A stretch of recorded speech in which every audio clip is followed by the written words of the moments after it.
So what do you do when you've cut all your logs and you've got loads and loads of sawdust, in inverted commas? Well, here's what I do with it. When my wood burner gets to this stage, like that, I'll stick a log on the front. I'll get my bucket of sawdust, like that, and my shovel, which I use for cleaning the ash out. Stick it on there.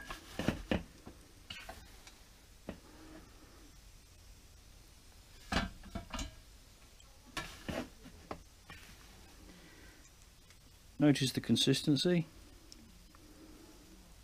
It's not actually dust, it's chips, because your saw is sharp, and it's very, very light, because all the wood when I cut it is seasoned. So I season in the cord, bring it back here, and then cut it into logs in the brake. So that goes in there like that. Put your bucket of sawdust away, well out of range of the fire, and close him up, and it'll trundle along like that, cheerfully putting out heat at a fairly low rate.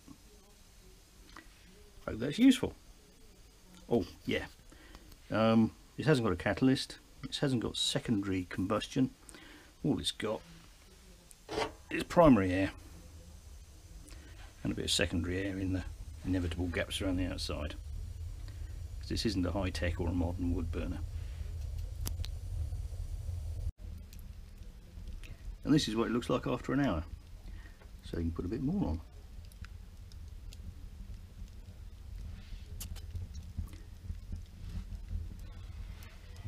Don't open this up too much, especially if you put it on fresh, otherwise the sparks go up the chimney. Which, if you've got a furry chimney, means you can set it on fire, but if it's settled down and closed up nice like that, no problem at all.